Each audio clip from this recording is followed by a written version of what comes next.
I think the most important thing for anyone who is in the business of making content is to understand a couple things. A, what the consumer is doing and why, and B, what the business model of the various new platforms is. You know, I think the days of what's the license fee? How much are you willing to pay? And having that conversation as basically the beginning and end of any discussion are kind of moving away from the mainstream. What we now need to do is, how do you monetize my content? How do I maximize that monetization? What does that look like by way of license fee? How do we window this digitally? Putting the pieces together and understanding that a platform like Vimeo, which is transactional VOD, may be in an earlier window than a platform like Netflix, which is SVOD, or a platform like Hulu, which is AVOD. And by combining and pairing those various and very distinct audiences and distinct services, they can actually maximize their dollars much more efficiently than just going, I'll take that check from so-and-so because they're paying me this. I think it's a very, very different kind of conversation. Some people get it, some people are struggling with it.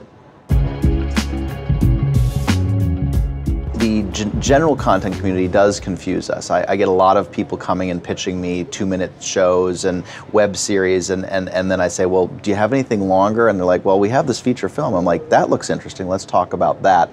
And so you know, the nature of video web sharing tends to be AVOD model, ad supported. Vimeo has never had ads. I think that confuses people as well. They're like, well, how do you make money? I'm like, well, there's this concept of people paying for content because content has value. If content is of a premium nature and has a strong engaged audience, they will pay for it, and that's kind of what we're focused on.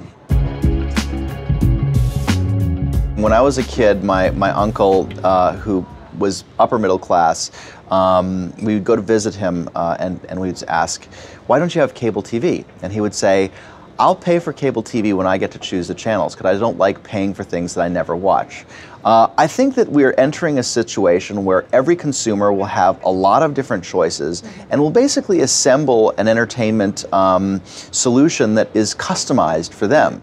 And of course, the economics will have to evolve to understand how the consumer will behave, what segments of the consumer population will adopt each platform, and then they can adjust accordingly. The good thing is that we all have real-time metrics, so we can adjust in a much quicker, you know, this is more like a speedboat than networks, which are more like the Titanic to turn. You know, we can turn on a dime, make adjustments in our content budgets, how we buy, what we buy, to fit that evolving consumer ecosystem.